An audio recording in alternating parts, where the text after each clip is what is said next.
طیبہ اللہ تعالیٰ کو بہت محبوب ہے۔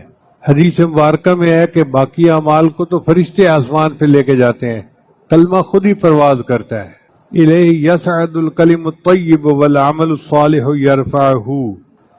نبی اسلام نے ارشاد فرمایا کوئی بندہ ایسا نہیں کہ لا الہ الا اللہ کہے اور اس کے لیے آسمانوں کے دروازے نہ کھل جائیں یہاں تک کہ یہ کلمہ سیدھا عرش تک پہنچتا ہے، یہ بشرطے کہ وہ گناہ کبیرہ سے بچنے والا، یعنی بندہ گناہ کبیرہ سے بچے تو اس کا جو پڑھا ہوا کلمہ ہے وہ سیدھا اللہ تعالیٰ تک پہنچ جاتا ہے۔ جب بندہ کلمہ طیبہ پڑھتا ہے اللہ تعالیٰ اس بندے کے سب گناہوں کی بخشش فرما دیتے ہیں۔ نبی اسلام نے ارشاد فرمایا کہ عرش کے سامنے نور کا ایک ستون ہے، جب کوئی اے ستون ٹھہر جا، وہ عرض کرتا ہے کہ اللہ کیسے ٹھہروں، حالانکہ کلمہ طیبہ پڑھنے والے کی ابھی تک مغفرت نہیں ہوئی۔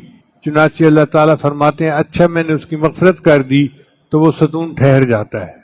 آپ اندازہ لگائیے یہ کتنا اہم کلمہ ہے کہ اس کے پڑھنے پر اللہ تعالیٰ بندے کے گناہوں کی بخشش فرما دیتے ہیں۔ ایک مرتبہ نبی علیہ السلام ایک گھر میں موجود تھے تو آپ نے ارشاد فرمایا کہ اس مجمع میں کوئی غیر مسلم ہے؟ اجنبی سے مراد غیر مسلم تھا کہ کوئی غیر مسلم ہے؟ صحابہ نے عرض کیا کوئی نہیں۔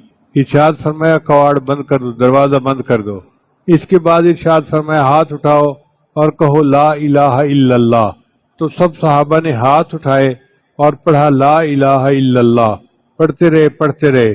پھر نبی رسول نے فرمایا الحمدللہ، اے اللہ تو نے مجھے وہ کلمہ دے کر بھیجا ہے کہ اس کلمے پر جنت کا وعدہ کیا ہے اور تو وعدہ خلاف نہیں ہے۔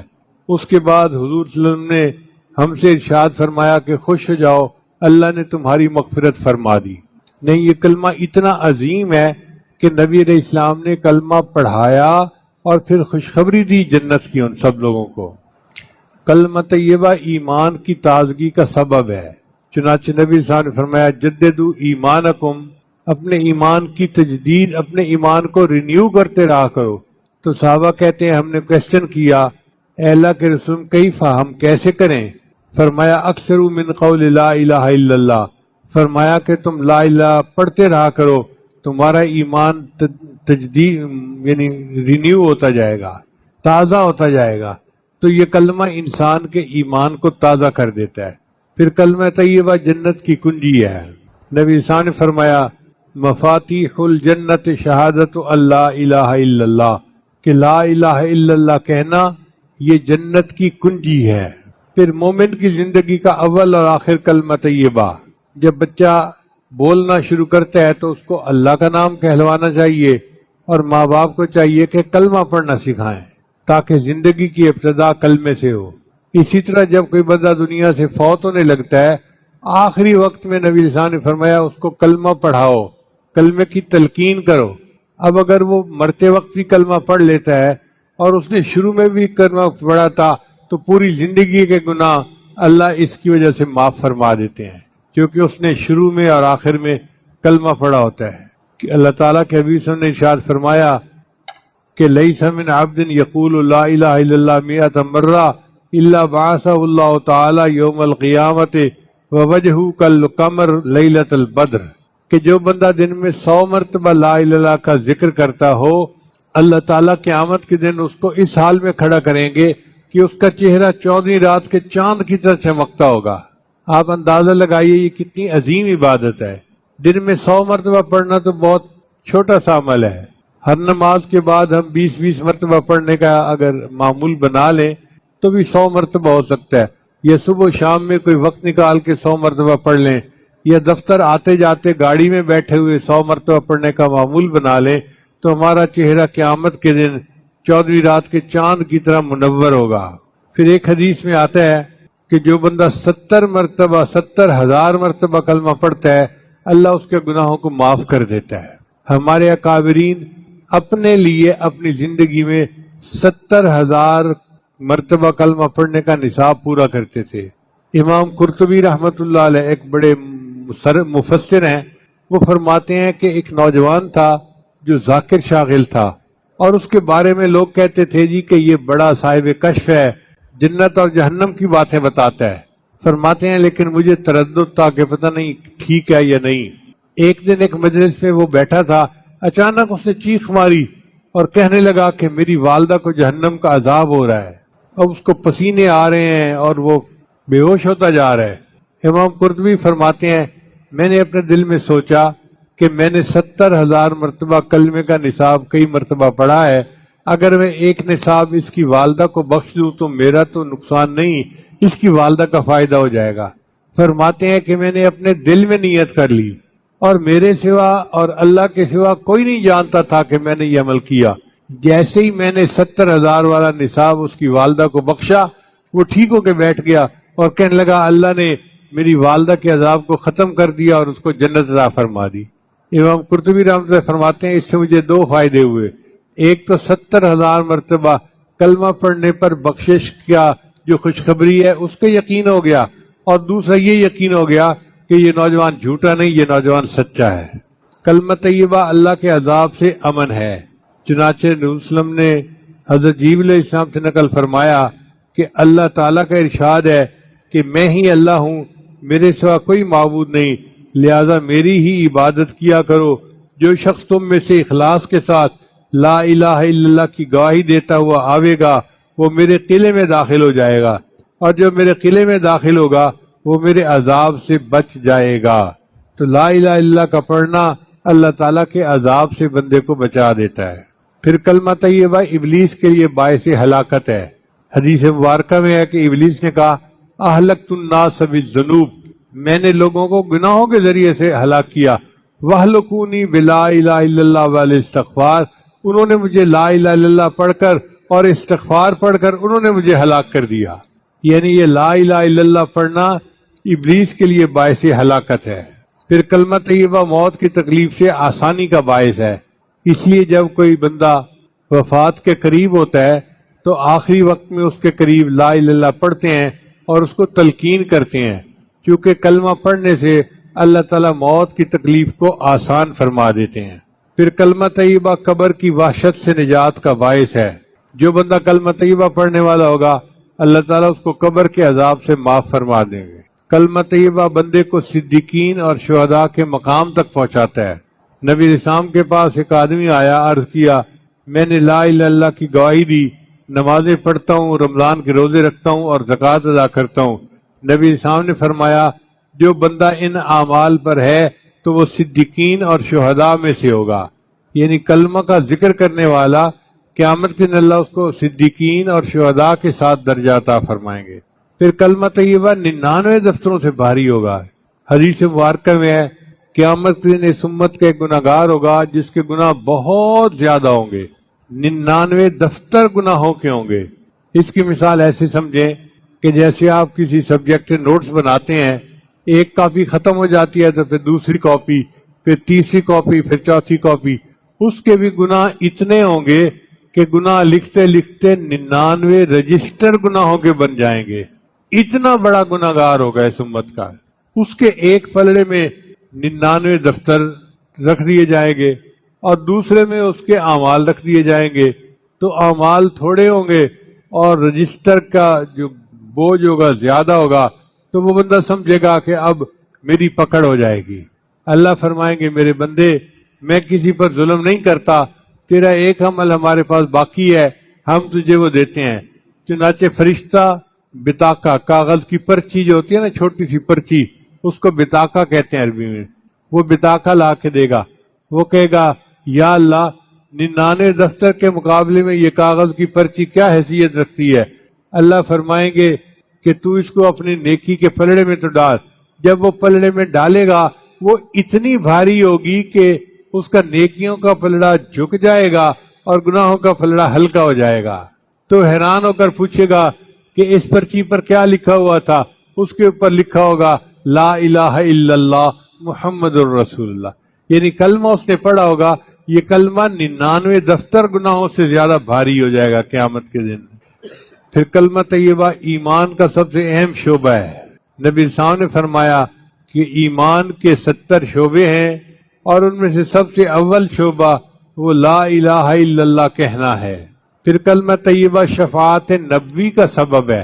جو بندہ کلمہ پڑھنے والا ہوگا قیامت کے دن نبی اسلام اس بندے کی شفاعت کریں گے۔ کلمہ طیبہ جان و مال کی حفاظت کا ذریعہ ہے۔ حدیث مبارکہ میں آتا ہے کہ ایک مرتبہ نبی علیہ السلام کا پتہ نہیں چل رہا تھا کہ محبوب علیہ السلام گھر میں ہیں یا کہیں باہر ہیں، تو صحابہ کرام تو بہت فکر مند رہتے تھے، چونکہ مدینہ طیبہ میں باہر سے کافر بھی آتے تھے تو خدشہ تھا کہ کوئی کاروائی نہ کر دے۔ تو ابو ہریرہ نے کہتے ہیں کہ ہم لوگ فکر مند ہوئے کہ نبی علیہ السلام گھر میں بھی نہیں، کہاں ہیں، ہم تلاش میں نکلے تو کہتے ہیں کہ ایک انصاری کا باغ تھا کھجوروں کا، میں اس باغ میں گیا، دروازہ تو تھا دوسری طرف، اس کا جہاں سے پانی نکلتا تھا نا وہ ذرا سوراخ بڑا تھا، میں اس سوراخ کے اندر سے جو ہے نا باغ کے اندر چلا گیا، تو میں نے دیکھا کہ نبی السلام تشریف فرما ہے، میں خوش ہو گیا، اے اللہ کے حبیب صلی اللہ علیہ وسلم ہم آپ کو ڈھونڈ رہے تھے، آپ کہاں ہیں، شکر ہے کہ آپ خیریت کے ساتھ یہاں موجود ہیں۔ تو نبی السلام نے فرمایا ابو ہریرہ ابھی میرے پاس جبریل علیہ السلام آئے تھے اور انہوں نے یہ خوشخبری دی کہ آپ کی امت کا جو بندہ کلمہ پڑھے گا اللہ تعالیٰ قیامت کے دن اس کے گناہوں کی بخشش فرما دیں گے۔ تو ابو ہریرہ نے پوچھا اے اللہ کے وسلم میں یہ جا کے سب کو بتا دوں؟ تو نبی السلام نے فرمایا ہاں بتا دو۔ تو ابو ہریرہ نے کہا اے اللہ کے حبیب صلی اللہ علیہ وسلم میری بات کو کون مانے گا، کوئی چیز میرے پاس سند بھی ہونی چاہیے۔ تو نبی علیہ السلام نے اپنے نالین مبارک جو جوتا مبارک تھا وہ دے دیا کہ یہ جوتا ثبوت کے طور پہ دکھا دینا۔ وہ کہتے ہیں کہ میں اس خوراک سے باہر نکلا اور آگے عمر لانوں سے میری ملاقات ہو گئی، تو میں نے ان کو خوشخبری سنائی کہ نبی علیہ السلام نے فرمایا ہے کہ جو بندہ کلمہ پڑھے گا اس کے گناہوں کی بخشش ہو جائے گی۔ عمر لانوں نے مجھے دھکا دیا اور کہا کہ چلو میں خود بات کرتا ہوں نبی علیہ السلام سے۔ چنانچہ یہ دونوں حضرات نبی علیہ السلام کی خدمت میں پیش ہوئے تو عمر اللہ نے پوچھا اے اللہ کے حبیب صلی اللہ علیہ وسلم آپ نے یہ ارشاد فرمایا ہے؟ نبی السلام نے فرمایا ہاں میں نے یہ کہا ہے۔ تو عمر اللہ نے کہا اے اللہ کے حبیب صلی اللہ علیہ وسلم میرا مشورہ یہ ہے اس بات کو عام نہ کیجیے ورنہ لوگ گناہوں پہ جرأت کرنے لگ جائیں گے کہ جب کلمہ گو ہیں تو گناہ تو معافی ہو جانے ہیں، اب کرو جو گناہ کرتے ہیں۔ دانائی یہ ہے، حکمت یہ ہے کہ نہ کیجیے۔ تو نبی السلام خاموش ہو گئے۔ تو خاموشی اپنی جگہ، مگر خوشخبری تو امت کو مل گئی نا کہ کلمہ پڑھنے پر اللہ تعالیٰ بندے کے سب گناہوں کو معاف فرما دیتے ہیں۔ امام ربانی مجدد ثانی رحمۃ اللہ نے اپنے مکتوبات میں عجیب بات لکھی ہے، فرماتے ہیں اس امت میں بڑے بڑے گناہگار گزرے ہیں، یعنی جو انسانیت میں بڑے بڑے گناہگار گزرے ہیں، فرعون، حامان، نمرود، یہ بڑے بڑے گناہگار تھے جنہوں نے خدائی کے دعوے کیے تھے۔ فرماتے ہیں کہ اگر ان تمام گناہگاروں کی ایک مرتبہ کلمہ پڑھنے پر بخشش کر دی جائے تو اس کی بھی گنجائش موجود ہے۔ اگر ساری مخلوق کے گناہوں کی اللہ تعالیٰ ایک مرتبہ کلمہ پڑھنے پر بخشش فرما دیں تو اس کی بھی گنجائش موجود ہے۔ اب آپ اندازہ کیجئے یہ کلمہ کتنا عظیم الشان ہے کہ ایک مرتبہ پڑھنے پر اتنے بڑے بڑے گناہگاروں کی بھی بخشش ہو سکتی ہے۔ لہذا دعا ہے کہ اللہ تعالیٰ ہمیں اس کلمے کی کثرت کے ساتھ جو ہے یاد کرنے کی توفیق عطا فرمائے، ہم تنہائی میں بیٹھ کے اپنے اللہ کو یاد کیا کریں۔ اب جو سالکین سلوک طے کرنے کے لیے یہاں آئے ہوئے ہیں وہ بھی ایک بات غور سے سن لیں کہ اس کلمے کا اصل مطلب کیا ہے۔ لا الہ الا اللہ محمد الرسول اللہ، مخلوق سے کٹو اللہ سے جڑو، مخلوق سے کٹو اللہ سے جڑو، پھر اللہ کی نسبت سے مخلوق سے جڑو۔ اس میں لا الہ جو ہے اس میں فنا ہے، سیر اللہ جس کو کہتے ہیں۔ جب بندے نے لا الہ کہا، اپنی بھی نفی کی، ساری کائنات کی نفی کی، تو اس کو فنا کا مقام نصیب ہو گیا۔ جب اس نے الا اللہ کہا تو اس کو فنا فی اللہ اور بقاء باللہ نصیب ہو گیا۔ پھر جب اس نے محمد الرسول اللہ کہا تو فنا جو سیر فی الاشیاء ہے کہ اس دنیا میں آ کر نبی علیہ السلام کی سنت کے مطابق زندگی گزارنا، یہ مقام اس کو حاصل ہو گیا۔ تو ایک کلمے کے اوپر چاروں سیریں مکمل ہو جاتی ہیں اور بندے کو اللہ کا وصل حاصل ہو جاتا ہے۔ تو دعا ہے کہ اللہ تعالی ہم عاجز مسکینوں کو اس کلمے کا ورد کثرت کے ساتھ کرنے کی توفیق عطا فرمائے، اور تنہائی ہو اور انسان خاموشی سے بیٹھ کے اپنے اللہ کو یاد کر رہا ہو، لا الہ الا اللہ کی ضربیں لگا رہا ہو اور اپنے دل کو روشن کر رہا ہو۔ مرد بھی یہ کلمہ کثرت کے ساتھ پڑھے، خواتین بھی اپنے گھروں میں یہ کلمہ کثرت کے ساتھ پڑھیں، اپنے گھروں کو لا الہ الا اللہ کے ذکر سے منور کریں تاکہ نفس اور شیطان کے مکر و فریب سے ہم محفوظ ہو جائیں اور اللہ تعالیٰ قیامت کے دن روشن چہرے کے ساتھ ہمیں کھڑا کرے اور قیامت کے دن اللہ بخشش فرمائے۔ اس لیے ایک حدیث مبارکہ میں آتا ہے کہ قیامت کے دن اللہ تعالیٰ فرشتوں کو کہیں گے کہ میرے بندوں سے حقوق العباد کا حساب پہلے لو، بندوں کے حقوق کا حساب پہلے لو۔ تو بندوں کے حقوق کا حساب لیا جائے گا۔ جب بندوں کے حقوق ہو جائیں گے تو اللہ تعالیٰ فرمائیں گے اب کیا بچا؟ فرشتے کہیں گے اللہ اب صرف تیرا حق باقی ہے۔ اللہ فرمائیں گے مجھے اپنے ان بندوں سے حساب لیتے حیا آتی ہے، جس نے بھی کلمہ پڑھا اس کو کہو کہ وہ جنت میں داخل ہو جائے۔ ربما یود الذین کافروا لو کانوا مسلمین، یہ وہ وقت ہوگا جب کافر بھی تمنا کریں گے کاش ہم نے بھی کلمہ پڑھا ہوتا۔ یہ کلمہ اتنا عظیم ہے، اللہ تعالی ہمیں اس کے بار بار ورد کی توفیق عطا فرمائے اور اس کی نور سے اللہ ہمارے دلوں کو منور فرمائے۔ وآخر دعوانا ان الحمد للہ رب العالمین۔ بہت سارے احباب دور قریب سے بیت کے لیے اور تجدید بیت کے لیے آئے ہیں، یہ عاجز کلمات پڑھا دے گا، پھر اس کے بعد انشاءاللہ سنتیں پڑھیں گے۔ جو کلمات یہ عاجز پڑھے پیچھے پیچھے پڑھتے جائیے۔ پڑھیے بسم اللہ الرحمن الرحیم، لا الہ الا اللہ محمد الرسول اللہ، آمنت باللہ وملائکتہ وکتبہ ورسلہ والیوم الآخر والقدر خیرہ وشرہ من اللہ تعالی والبعث بعد الموت، آمنت باللہ کما ہوا باسمائہ وصفاتہ وقبلت جمیع احکامہ اقرار باللسان وتصدیق بالقلب، اشہد ان لا الہ الا اللہ واشہد ان محمدا عبدہ ورسولہ، استغفر اللہ ربی من کل ذنب واتوب الیہ برحمتک یا ارحم الراحمین۔ ان کلمات کو پڑھنے سے ہم تو بتائے ہو چکے ہیں، چند معمولات ہیں جن کو باقاعدگی سے کریں گے تو اللہ تعالیٰ دل کو منور کریں گے۔ پہلا عمل ہے 100 مرتبہ استغفار صبح شام پڑھنا، دوسرا عمل ہے 100 مرتبہ درود شریف صبح شام پڑھنا، تیسرا عمل ہے قرآن مجید کی تلاوت روزانہ کرنا، ایک پارہ پڑھیں آدھا پارہ پڑھیں مگر پڑھیں ضرور، جو حافظ ہیں وہ اپنی منزل کے حساب سے پڑھیں۔ چوتھا عمل ہے چلتے پھرتے ہر وقت دل میں اللہ کو یاد کرنا، ہتھ کارول دل یارول، ہاتھ کام کاج میں مصروف اور دل اللہ تعالیٰ کی یاد میں اللہ۔ تو گویا استقبال بچے کا کلمے کے ساتھ ہو رہا ہے۔ پھر افضل الذکر ہے، جیسے حدیث مبارکہ پڑھی گئی۔ ایک حدیث پہ آخر میں ہے کہ نبی اسلام نے فرمایا کہ خیر ما قلت انا والنبیون قبلی لا الہ الا اللہ وحدہ لا شریک لہ، کہ سب سے بہتر کلمہ وہ ہے جو میں نے کہا اور مجھ سے پہلے والے انبیاء نے کہا، اور وہ ہے لا الہ الا اللہ۔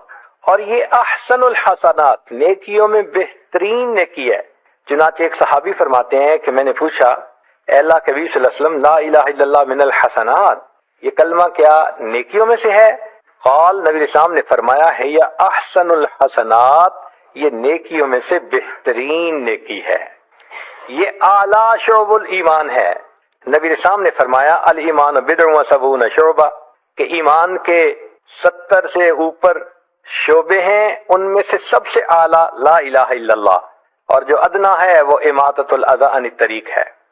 اور اس کلمے کو پڑھنا اللہ کے راستے میں کسی غلام کو آزاد کرنا ہے۔ چنانچہ فرمایا جو اس کلمے کو 100 مرتبہ پڑھتا ہے فَكَأَنَّمَا آتَكَ 10 رقاب من ولد اسماعیل، ایسا ہے جیسے اسماعیل علیہ السلام کی اولاد میں سے 10 غلام اس نے آزاد کر دیے۔ پھر اس کلمے کو پڑھنے سے ایمان تازہ ہوتا ہے، ریفریش ہوتا ہے۔ فرمایا جددوا ایمانکم، صحابہ نے پوچھا کیف نجدد ایماننا، فرمایا قولوا لا الہ الا اللہ، تم کہو لا الہ الا اللہ۔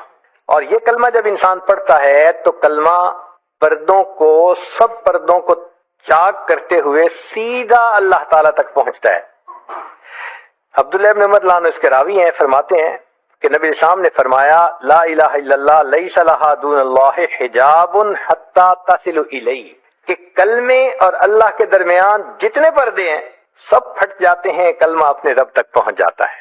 جو شخص کلمہ پڑھتا ہے اللہ رب العزت اس کا جواب بھی دیتے ہیں، اس کی تصدیق کرتے ہیں۔ چنانچہ اذا قال العبد لا الہ الا اللہ واللہ اکبر صدقہ ربہ، اللہ رب العزت اس کی تصدیق کرتے ہیں۔ وقال، اور یہ جواب میں کہتے ہیں، لا الہ الا انا وانا اکبر۔ سبحان اللہ، ذرا سوچیے تو صحیح، یہ کیسی عبادت ہے کہ بندہ زمین پہ کہتا ہے، پروردگار عالم اس بندے کا جواب دیتے ہوئے فرماتے ہیں کہ ہاں ٹھیک کہا، میں ہی معبود ہوں اور میں ہی سب سے بڑا ہوں۔ پھر یہ کلمہ جب کوئی بندہ پڑھتا ہے تو اللہ رب العزت اس کی طرف دیکھتے ہیں۔ ایسے مثال ہے جیسے کسی کا نام لو، وہ آنکھ اٹھا کے دیکھتا ہے کس نے میرا نام لیا۔ تو جو بندہ کلمہ پڑھتا ہے اللہ رب العزت اس بندے کی طرف دیکھتے ہیں۔ چنانچہ حدیث پاک میں ہے کہ جب کوئی بندہ کلمہ پڑھتا ہے، الا فتح لہ فی السماء فتحا، حتیٰ کہ آسمان میں ایک سوراخ بنا دیا جاتا ہے، حتیٰ ینظر الی قائلہا من اہل الارض، اللہ زمین پہ کلمہ پڑھنے والے کی طرف دیکھتے ہیں، میرے کس بندے نے میری توحید کا اقرار کیا۔ وحق لعبد نظر اللہ الیہ ان یعطیہ سؤالہ، اور اس بندے پہ حق ہو جاتا ہے جس کی طرف اللہ رحمت کی نظر سے دیکھے کہ اللہ اس کے سوال کو پورا فرما دے۔ اس سے گناہ معاف ہو جاتے ہیں، اس سے انسان کی مغفرت ہو جاتی ہے، اور یہ کلمہ قبر کی وحشت کو دور کرتا ہے۔ چنانچہ حدیث مبارکہ لیس علی اہل لا الہ الا اللہ وحشت فی قبورہم ولا فی نشورہم، جو کلمہ پڑھنے والے ہوں گے نہ قبر میں وحشت ہوگی نہ قیامت کے دن ان کو وحشت ہوگی، اور جو ایمان والے ہوں گے وہ قیامت کے دن کلمہ پڑھتے ہوئے کھڑے ہوں گے۔ ہی شعار المؤمنین اذا قاموا من القبور، چنانچہ طبرانی نے روایت نقل کی ہے، ان شعار هذه الامة على الصراط لا الہ الا انت۔ پھر یہ کلمہ وہ ہے کہ جس کے برابر کوئی چیز میزان میں وزنی نہیں ہو سکتی۔ چنانچہ حدیث بطاقہ میں ہے کہ ایک طرف 99 دفتر گناہوں کے ہوں گے اور ایک طرف چھوٹی سی پرچی ہوگی جس پر کلمہ لکھا ہوگا، اور وہ بطاقہ اس کے تمام 99 دفتر گناہوں سے زیادہ بھاری ہو جائے گا، اور یہ جنت کی قیمت ہے۔ چنانچہ فرمایا من کان آخر کلامہ لا الہ الا اللہ دخل الجنہ، وہ جنت میں داخل ہو گیا۔ یہاں تک تو قرآن مجید کے جو قرآن مجید میں فضائل ہیں کلمہ کے، یہ حدیث مبارکہ میں ہیں، وہ فضائل آپ نے سنے۔ اس میں سے بہت سارے فضائل وہی ہیں جو اکثر طلباء علماء پڑھتے رہتے ہیں۔ اب اس سے تھوڑا اگلی بات کریں، وہ ہیں اس کلمہ کے معارف۔ اس کا موقع سننے کا اکثر نہیں ملتا، اور اس کی کتابیں بھی اکثر عام نہیں ہوتی، وہ مشائخ کی کتابوں میں ہوتے ہیں۔ اس کلمے کو مشائخ سلوک نے تزکیہ اور تصفیہ کی بنیاد کہا ہے، اس لیے ہمارے نقشبندی سلوک میں بھی تحلیل لسانی کا سبق ہے، لا الہ الا اللہ، لا الہ الا اللہ ہزاروں مرتبہ پڑھتے ہیں، لاکھوں مرتبہ، اور شیشیہ سلسلہ میں بھی اسی طرح روزانہ 12 تسبیح پڑھتے ہیں، دواز دے، اور اس میں بھی لا الہ الا اللہ کا ذکر کرتے ہیں۔ تو معلوم ہوا کہ جو بندہ بھی اللہ رب العزت تک پہنچنے کا ارادہ کرتا ہے یہ کلمہ اس کے لیے فائدہ مند ہے۔ جیسے کسی چیز کو دھو دیا جاتا ہے یا صحن میں جھاڑو لگا کے اس کو صاف کر دیتے ہیں میل کو، یہ کلمہ بھی اسی طرح انسان کے دل پر گناہوں کے معاملے میں جھاڑو پھیر دیتا ہے اور دل کو صاف کر دیتا ہے۔ ہر سالک کو چاہیے کہ وہ 2 طرح کے شرک سے بچے۔ ایک کو شرک جلی کہتے ہیں کہ جو کھلا اور واضح شرک ہے، بعض لوگ درختوں کو پوجا کرتے ہیں، بعض لوگ پتھروں کی پوجا کرتے ہیں۔ اس قسم کا جو شرک ہے اس کو شرک کے جلی کہتے ہیں۔ تو ایک تو ہے اس سے 100% بچنا، اور ایک شرک اور بھی ہے جس سے نہیں بچ پاتے، وہ شرک خفی کہلاتا ہے۔ شرک خفی کا کیا معنی؟ کہ من میں صرف اللہ کی محبت ہو، غیر کی طرف میلان نہ ہو۔ اب اگر آپ دیکھیں تو انسان اپنے نفس کی خواہش کو پورا کرتا ہے، اللہ کے حکم کو ایک طرف رکھ دیتا ہے، یہ حقیقت میں شرک خفی کہلاتا ہے۔ وہ زبان سے یہ توحید کا اقرار کرتا ہے مگر مانتا تو رب کی نہیں ہے نا، مانتا تو اپنے نفس کی ہے، اور یہ نفس بھی انسان کا معبود بن جاتا ہے۔ چنانچہ قرآن مجید میں اللہ تعالیٰ فرماتے ہیں افرأیت من اتخذ الہہ ہوا، کیا دیکھا آپ نے اس کو جس نے اپنی خواہشات کو اپنا معبود بنا لیا؟ تو خواہش پرستی، زن پرستی، زر پرستی، نفس پرستی، یہ سب کی سب بت پرستی ہی کی اقسام ہیں، خدا پرستی کوئی اور چیز ہے۔ یہ شرک خفی بہت عام ہے، اس سے بچنا یہ ایمان کامل کے لیے لازم ہے، اور یہی ہماری محنت کا میدان ہے کہ ہم اتنی محنت کریں کہ ہم اپنے نفس کو پامال کریں، اس کو توڑیں اور اس کی انانیت ختم ہو جائے، حتیٰ کہ ہم اللہ رب العزت کی ہر حال میں عبادت کرنے والے بن جائیں۔ تو چنانچہ تصوف و سلوک کا بنیادی مقصد شرک خفی سے بچنا ہے، کہ انسان کے من میں اللہ بس جائے، انسان کے دل میں اللہ آ جائے، انسان کے دل میں اللہ سما جائے، بلکہ سچ کہوں انسان کے دل میں اللہ چھا جائے، ایسی دل کی کیفیت ہو جائے۔ اور یہ ذکر و اذکار سے یہ کیفیت آسانی سے حاصل ہو سکتی ہے۔ بتوں کو توڑ تخیل کے ہوں یا پتھر کے، ان نفسانی شیطانی بتوں کو تو توڑنا پڑتا ہے، کہنا پڑتا ہے ایک مقام پہ آ کے، پروردگار عالم ترکت اللات والعزی جمیعا، میں نے سب لات اور منات کو چھوڑ دیا آپ کی خاطر، بس آپ ہی ہیں جو میرے معبود ہیں، آپ کے سوا کوئی معبود نہیں۔ ایک بات ذرا سمجھ لیجئے، اس کائنات میں اللہ رب العزت کے بعد جتنی نفس کی پوجا کی گئی ہے، کسی دوسرے بت کی اتنی پوجا نہیں کی گئی۔ سب سے زیادہ انسانوں نے اپنے نفس کو پوجا ہے، نفس کے پجاری، جی کرنا تو وہ ہے جو مرضی آئے گی، یہ نفس کی پوجا ہی ہے نا۔ اس شرک خفی سے نجات پانا یہ بگ چیلنج ہے، یہ آسان نہیں ہے، اس کے لیے محنت کرنی پڑتی ہے۔ اور یہ بھی آپ نہیں کہہ سکتے کہ جی آج بات سمجھ آ گئی بس میں نفس کی نہیں مانوں گا، ایسے نہیں کام چلتا۔ یہ نفس بہت ضدی ہے، یہ اللہ کی نافرمانی پہ تلا رہتا ہے، اپنی منوانا چاہتا ہے۔ اس کے زور کو توڑنے کے لیے پھر مجاہدے کرنے پڑتے ہیں، چاہے وہ کھانے پینے کے مجاہدے ہوں، چاہے اللہ والوں کی صحبت میں رہنے کا مجاہدہ ہو، اور چاہے ہر حال میں سنت کی اتباع کا مجاہدہ ہو۔ چونکہ باجی اسلامی رحمۃ اللہ فرماتے تھے، میں نے 20 سال تک مجاہدے کیے مگر ہر حال میں نبی علیہ السلام کی سنت پر عمل کرنے سے بڑا مجاہدہ میں نے دنیا میں کوئی نہیں دیکھا۔ تو مشائخ یہ مجاہدہ کرواتے ہیں، اور پھر انسان کامل انسان بنتا ہے، پھر اس کے اندر سے ماں سوا کی محبت نکل جاتی ہے، اور ایک اللہ رب العزت کی محبت اس کے دل میں آتی ہے۔ اسی لیے کہنے والے نے کہا، عشق کی آتش کا جب شعلہ اٹھا، ماں سوا معشوق سب کچھ جل گیا۔ عشق کی آتش کا جب شعلہ اٹھا، ماں سوا معشوق سب کچھ جل گیا۔ تیغ لا سے، یعنی لا کی تلوار سے، تیغ لا سے قتل غیر حق ہوا، دیکھیے پھر بعد اس کے کیا بچا، پھر بچا اللہ باقی سب فنا، مرحبا اے عشق تجھ کو مرحبا۔ یہ اللہ کی محبت ہوتی ہے، اللہ کا عشق ہوتا ہے جو ماں سوا سے انسان کو یکسو کر دیتا ہے۔ شاد باد اے عشق خوش سودائے ماں، اے دوائے جملہ علت ہائے ماں، اے دوائے نخوت و ناموس ماں، اے کہ افلاطون و جالی نوس ماں۔ یہ اللہ کا عشق یہ افلاطون اور جالی نوس ہوتا ہے، انسان کی من کی بیماریوں کو مٹا کے رکھ دیتا ہے۔ تو اللہ کی محبت پیدا کرنے کے لیے ہمارے مشائخ نے کہا کہ سالک کو 2 کام کرنے پڑتے ہیں، ذکر کی کثرت کرے، سنت کی اتباع کرے۔ سنت کی اتباع سے نفس کے اوپر مجاہدہ آئے گا اور وہ کمزور ہوگا، اور کثرت ذکر کے اللہ کی محبت آئے گی اور انسان کے لیے عبادت میں لگنا آسان ہو جائے گا۔ سبحان اللہ، یہ کتنی صاف بات ہے جو سمجھ میں آنے والی ہے۔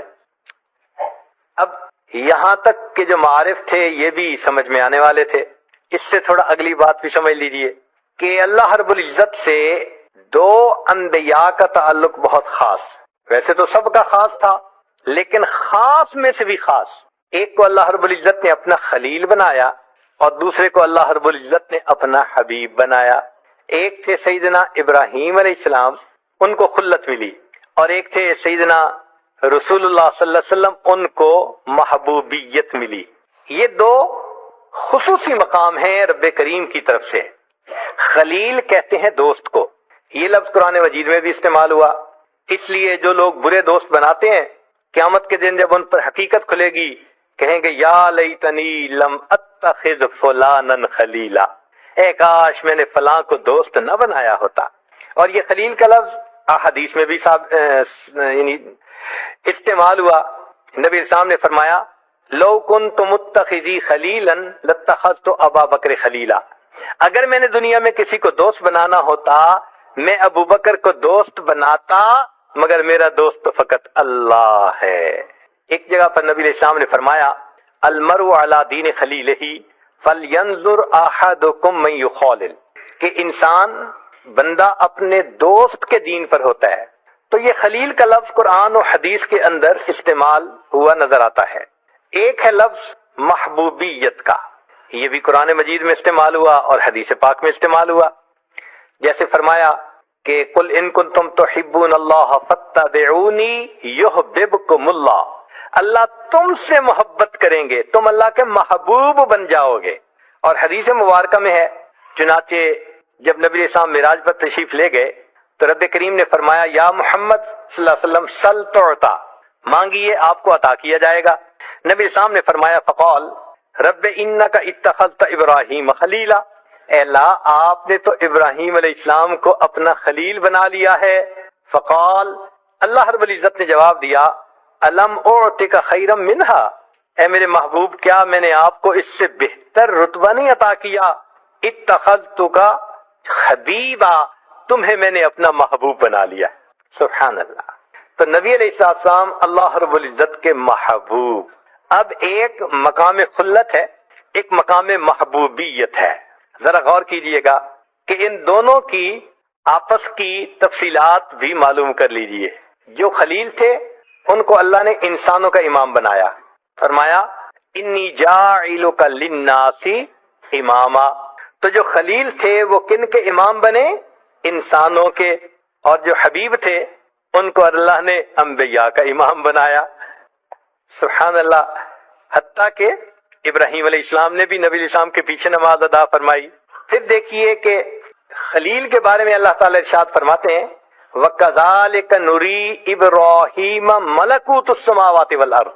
طلباء نقطہ سمجھیں گے کہ خلیل کو اللہ نے ملکوت السماء والارض دکھانے کی بات کی ہے، زمین و آسمان کے خزانے دکھائے خلیل کو، لیکن جب محبوب کی باری آئی تو زمین و آسمان کے خزانے کیا اوقات رکھتے ہیں؟ فرمایا لقد رآ من آیات ربہ الکبریٰ، میرے محبوب نے تو رب کی نشانیوں کو دیکھا۔ پھر دیکھیے خلیل کا تذکرہ تھا تو ان کو دعا مانگنی پڑی کہ لا تخزنی، اللہ مجھے قیامت کے دن رسوا نہ فرمائیے گا۔ لیکن جہاں محبوب صلی اللہ علیہ وسلم کا تذکرہ آیا وہاں محبوب صلی اللہ علیہ وسلم کو دعا نہیں کرنی پڑی، نبی علیہ السلام کو اللہ نے خود فرما دیا یوم لا یخزی اللہ النبی والذین آمنوا معہ، اے میرے محبوب صلی اللہ علیہ وسلم آپ کو اور جو آپ کے ساتھ ایمان لائے ہم ان میں سے کسی کو بھی قیامت کے دن رسوا نہیں ہونے دیں گے۔ پھر اللہ رب العزت نے قربانی تو انسان سے لینی ہوتی ہے اس دنیا میں، آیا جو قربانی کے لیے وَلَنَبْلُوَنَّكُمْ، لازماً ہم تمہیں آزمائیں گے، تو انسان کو آزمایا تو جاتا ہے۔ دیکھیے ابراہیم علیہ السلام کی آزمائش کہ خلیل سے اللہ رب العزت نے بیٹے کی قربانی مانگی، چنانچہ ابراہیم خلیل اللہ نے اپنے بیٹے کو اللہ کے نام پہ قربان کیا۔ ہم جانتے ہیں کہ ابراہیم علیہ السلام کی سنت قرار پائی، بہت بڑی بات تھی۔ ہم اپنے بچوں کے بارے میں کتنے سینسٹیو ہوتے ہیں، تھوڑی طبیعت خراب ہو تو ہمیں چین نہیں آتا، اور بچے کو خود قربان کرنا، اللہ اکبر، بڑی قربانی تھی۔ مگر اللہ رب العزت نے اپنے خلیل سے بڑی قربانی مانگی اور پھر کہا ان ھذا لہو البلاء المبین، یہ بڑی آزمائش تھی، بڑی آزمائش۔ تو ابراہیم خلیل اللہ سے اللہ نے بیٹے کی قربانی مانگی اور اپنے محبوب سے خود نہیں مگر ان کے نواسے سے پورے گھرانے کی قربانی مانگی۔ چنانچہ نبی علیہ السلام سیدنا حسین لانو کو جب پیار کرتے تھے تو ان کے چہرے پہ بھی بوسہ دیتے تھے، گلے پہ بھی بوسہ دیتے تھے، اور فرماتے تھے کہ یہ بچہ ہوگا جو اللہ کے راستے میں شہید کیا جائے گا۔ محبوب کو اطلاع دے دی گئی تھی، فرمایا محبوب آپ کی تو شان بڑی اونچی ہے، ہم نے آپ سے قربانی کیا لینی؟ جو آپ کے شاگرد دنیا میں ہوں گے وہ ایک قربان کرنے کی بجائے اللہ کے نام پہ پورے گھرانے کو قربان کرنے کی مثالیں قائم کر دیں گے۔ اس لیے علامہ اقبال نے عجیب شعر کہا، غریب و سادہ اور رنگی ہے داستان حرم، کہ حرم کی جو کہانی ہے، داستان ہے، سٹوری ہے، یہ بہت انوکھی ہے۔ غریب سے مراد انوکھی، جس کو کہتے ہیں نا 1 in million، غریب کا یہ معنی۔ سادہ ہے اور رنگین ہے خون سے، تو فرمایا غریب و سادہ اور رنگین ہے داستان حرم، نہایت اس کی حسین ابتدا ہے اسماعیل۔ تو حرم کی داستان میں ابتدا تھی ابراہیم خلیل اللہ نے بیٹے کی قربانی دی، اور انتہا یہ تھی کہ سیدنا حسین لانو نے پورے کنبے کی قربانی عطا فرما۔ فرق ہوتا ہے خلیل میں اور محبوب میں۔ جو دوست ہوتا ہے نا اس کو انسان زیادہ آزماتا ہے۔ تو آپ بھی ذرا غور کیجئے کہ اللہ رب العزت نے ابراہیم خلیل اللہ کو خوب آزمایا۔ قرآن مجید میں فرمایا وَإِذِ ابْتَلَىٰ إِبْرَاهِيمَ رَبُّهُ بِكَلِمَاتٍ فَأَتَمَّهُنَّ، آزمایا ابراہیم علیہ السلام کو ان کے رب نے کچھ باتوں میں، اور وہ اس میں 100% کامیاب ہوئے۔ تو آزمائش آئی، اللہ نے ابراہیم علیہ السلام سے لینے کی انتہا کر دی۔ کیسے؟ گھر چھڑوا دیا، خاندان چھڑوا دیا، پھر ملک چھڑوا دیا، پھر بیوی بچوں کو کہا کہ دور بسا کے آؤ، وہ بھی چھوٹ گئے۔ پھر ایک وقت آیا کہ فرمایا بیٹے کو بھی قربان کر دو، اور ایک وقت آیا فرمایا خود بھی آگ میں کود جاؤ۔ تو دیکھیے لینے کی انتہا۔ تو جو دوست ہوتا ہے لینے کی انتہا ہوتی ہے، جو محبوب ہوتا ہے وہاں دینے کی انتہا ہوتی ہے۔ نبی علیہ السلام کے بارے میں اللہ فرماتے ہیں وَعَلَّمَكَ مَا لَمْ تَكُنْ تَعْلَمْ وَكَانَ فَضْلُ اللَّهِ عَلَيْكَ عَظِيمًا۔ اے میرے محبوب آپ پر تو اللہ کا بہت فضل ہے۔ فرمایا میرے محبوب وَلَسَوْفَ يُعْتِيكَ رَبُّكَ فَتَرْضَىٰ، تیرا رب تجھے اتنا دے گا کہ تو بس کرے گا۔ تو خلیل سے لینے کی انتہا اور محبوب صلی اللہ علیہ وسلم کو دینے کی انتہا، یہاں تک بھی بات آسانی سے سمجھ میں آ جاتی ہے۔ اب ذرا اس سے بھی ایک اور گہری بات ہے، طالب علم ہونے کے ناطے آپ کی خدمت میں پیش کرتا ہوں کہ ابراہیم علیہ السلام کو اس دنیا میں مقام نفی میں کمال حاصل ہوا۔ ابراہیم علیہ السلام کو اس دنیا میں مقام نفی میں کمال ہوا۔ انہوں نے ماں سوا کی نفی کر دی۔ فرمایا ان صلاتی و نسکی و محیای و مماتی للہ رب العالمین، اور پھر فرمایا کہ میرے یہ حکم ہوا وما انا من المشرکین، اور میں مشرکین میں سے نہیں ہوں۔ انی وجہت وجہی للذی فطر السماوات والارض حنیفا وما انا من المشرکین۔ تو نفی کر دی انہوں نے معبودوں کی۔ ایک اللہ کے اوپر ایسا ایمان تھا کہ ماں سوا کے بتوں کو توڑ کے رکھ دیا۔ یہ ابراہیم علیہ السلام کے اس دنیا میں کمال تھا۔ مقام نفی میں جتنا کمال ان کو حاصل ہوا اتنا کسی کو حاصل نہیں ہوا۔ چنانچہ ایک وقت وہ بھی آیا کہ جب دنیا کے اسباب تو چھوٹ گئے تھے، جبرائیل علیہ السلام مدد کرنے کے لیے آئے کہ میں آپ کو آگ سے بچاؤں، اللہ کا حاجہ۔ تو ابراہیم علیہ السلام نے فرمایا کیا میرا پروردگار جانتا ہے کہ میں اس حال میں ہوں؟ انہوں نے کہا اللہ تعالیٰ جانتے ہیں۔ فرمانے لگے حسبی سؤالی علمہ بحالی، کہ اللہ رب العزت جانتے ہیں میں کس حال میں ہوں، اس بات نے مجھے تجھ سے مدد مانگنے سے منع کر دیا۔ میرا رب جو جانتا ہے میں کسی کی مدد نہیں چاہتا۔ جب اللہ نے انتہا دیکھی نا ابراہیم علیہ السلام کی نفی کی، فرمایا ابراہیم الذی وفا، ابراہیم تو بڑا وفادار نکلا، تو نے وفا دکھا دی کہ واقعی بندے کو ایسا ہونا چاہیے اپنے مالک کے ساتھ۔ تو ابراہیم علیہ السلام کو مقام نفی میں کمال، اور یہ بات ایسے نہیں کہ زبانی کہی جا رہی ہے، اس کی تصدیق اس پروردگار نے کی جو سینوں کے بھید جانتا ہے۔ چنانچہ ابراہیم علیہ السلام کے بارے میں اللہ فرماتے ہیں ان ابراہیم کان امہ قانتا للہ حنیفا ولم یک من المشرکین، اور وہ مشرکین میں سے نہیں تھے۔ اللہ رب العزت کا کسی کے بارے میں کہہ دینا کہ ان میں شرک نہیں تھا، اس کو نفی کا کمال نہ کہیں تو اور کیا کہہ سکتے ہیں۔ اس لیے فرمایا میرے محبوب وما کان من المشرکین، ابراہیم علیہ السلام مشرکوں میں سے نہیں تھے۔ آپ ان کی ملت کی پیروی کیجئے، ثم اوحینا الیک ان اتبع ملت ابراہیم حنیفا وما کان من المشرکین. تو ابراہیم علیہ السلام وہ شخصیت ہیں کہ جن کو بائی نیم اللہ نے کہا کہ وہ مشرک نہیں تھے. یہ مقام نفی میں کمال ہے، اور یہ صرف ابراہیم علیہ السلام کا تذکرہ ہے قرآن پاک میں. ابراہیم علیہ السلام جو خلیل تھے ان کو کس میں کمال حاصل ہوا؟ مقام نفی میں، یعنی ماں سوا جو باطل معبود ہیں ان کی انہوں نے کامل نفی کر کے دکھا دی. اور اللہ کے محبوب صلی اللہ علیہ وسلم کا معاملہ وہ کچھ اور ہے. ان کو اللہ نے مقام نفی میں بھی کمال عطا فرمایا اور مقام اثبات میں بھی کمال عطا فرمایا. ذرا غور کیجئے گا، مقام نفی میں بھی کمال عطا فرمایا اور مقام اثبات میں بھی کمال عطا فرمایا. وہ کیسے؟ ہم اور آپ جتنے ہیں نا، ہمارا ایمان بن دیکھے. اب بن دیکھے اور دیکھے میں فرق تو ہوتا ہے نا. یہ تو نہیں نہ ہو سکتا کہ بھئی انسان دیکھ لے اور اس میں اس کو کوئی اضافہ محسوس نہ ہو. خود نبی علیہ السلام نے فرمایا کہ الشاہد یرا ما لا یرا الغائب، کہ غائب جو چیز نہیں دیکھ سکتا وہ دیکھنے والا دیکھ لیا کرتا ہے. ایک حدیث پاک میں نبی علیہ السلام نے فرمایا لیس الخبر کالمعائنۃ، دیکھنا اور ہے اور خبر کو ماننا اور ہے. ہمارا جتنا بھی ایمان پکا ہو مگر مومن کا کامل جو ہوگا نا مقام، وہ جنت میں رویت باری تعالی پر منحصر ہے. جب دیکھیں گے تب کمال حاصل ہوگا. دنیا میں تو بس ایمان ہے جو ہم نے پکا کیا ہوا ہے، یہیں تک درجہ پا سکتے ہیں. تو اس بات کا کمال رویت باری تعالی پر منحصر ہے. اور اس دنیا میں جتنے انبیاء آئے سب کا ایمان غیب پہ تھا.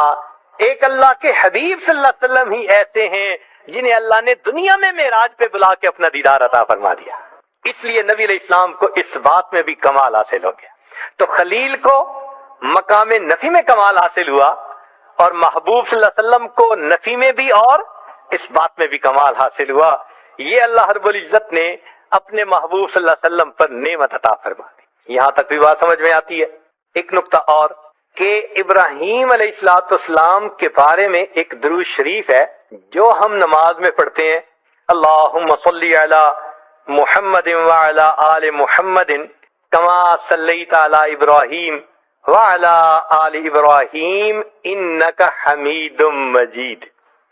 تو یہ درود شریف تو بتاتا ہے کہ کچھ تو نعمت ایسی تھی جو ابراہیم علیہ السلام پر اللہ نے عطا فرمائی جس کو پانے کی تمنا اللہ کے محبوب صلی اللہ علیہ وسلم کے دل میں بھی تھی. بھائی درود شریف بتا رہے ہیں نا کہ اللہ جیسے ان پر ان کے آل پر رحمت نازل فرمائی، محمد صلی اللہ علیہ وسلم ان کی آل پر بھی نازل فرما دیجئے.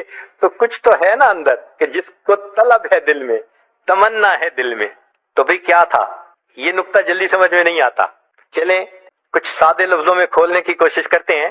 اس کو حقیقی طور پہ تو امام ربانی حضرت مجدد الثانی رحمت اللہ علیہ نے اپنے مکتوبات میں کھولا ہے. دل خوش ہوتا ہے اس کی تفصیلات کو پڑھ کر. تاہم قصہ مختصر یہ ہے کہ محبت دو طرح سے ہوتی ہے. ذرا غور فرمائیے گا. محبت دو طرح سے ہوتی ہے.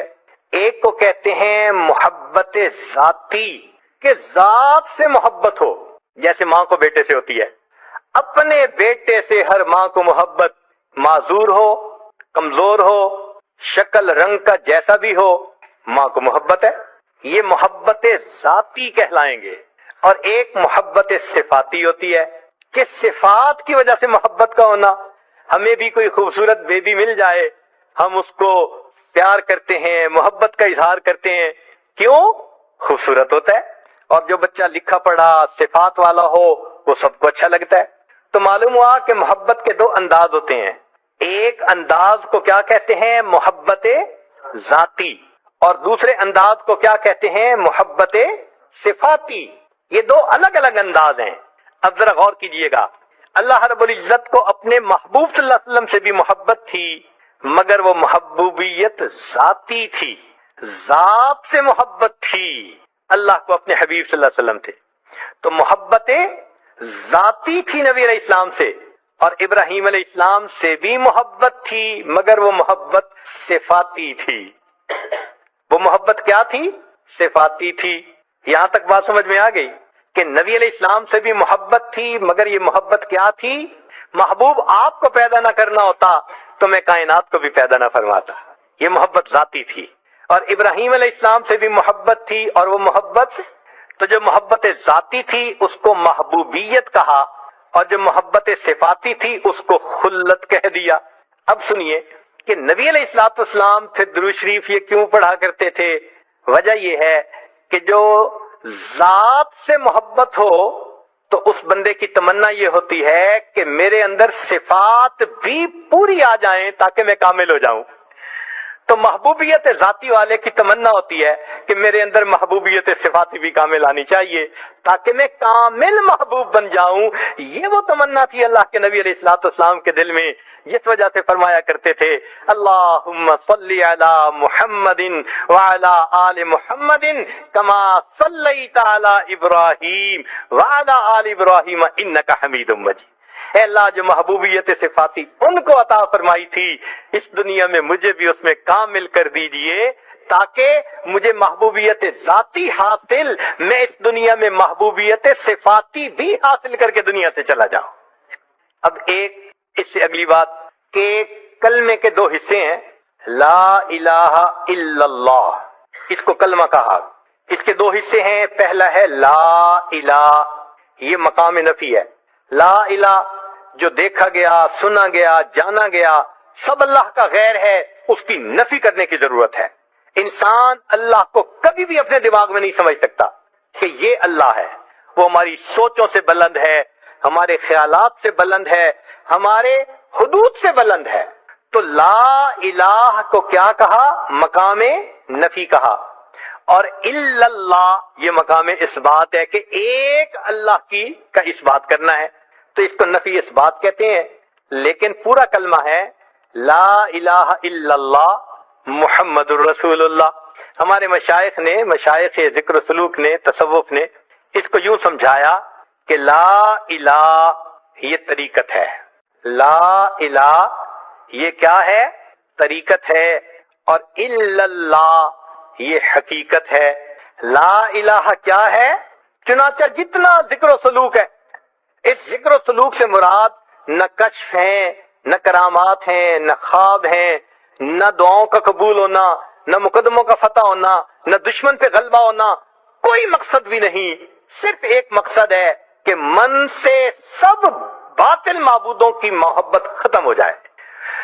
تو لا الہ یہ طریقت ہے، اور الا اللہ یہ حقیقت ہے، اور محمد الرسول اللہ یہ شریعت ہے۔ ایک کلمے کے اندر تینوں کی معرفت اللہ نے عطا فرما دی۔ اللہ تعالیٰ اس کلمے کو بار بار پڑھنے کی اور اس کلمے کا جھاڑو اپنے دل پر پھیرنے کی توفیق عطا فرمائے۔ کہنے والے نے کیا پیاری بات کہی، تیرے سوا معبود حقیقی کوئی نہیں ہے، کوئی نہیں، تیرے سوا مشہود حقیقی کوئی نہیں ہے، کوئی نہیں، تیرے سوا محبوب حقیقی کوئی نہیں ہے، کوئی نہیں، تیرے سوا مسجود حقیقی کوئی نہیں ہے، کوئی نہیں۔ اب تو رہے بس آدم آخر ورد زباں اے میرے الہ، لا الہ الا اللہ، لا الہ الا اللہ۔ یاد میں تیری سب کو بھلا دوں، کوئی نہ مجھ کو یاد رہے، یاد میں تیری سب کو بھلا دوں، کوئی نہ مجھ کو یاد رہے، تجھ پر سب گھر بار لٹا دوں، خانہ دل آباد رہے۔ یاد میں تیری سب کو بھلا دوں، کوئی نہ مجھ کو یاد رہے، تجھ پر سب گھر بار لٹا دوں، خانہ دل آباد رہے۔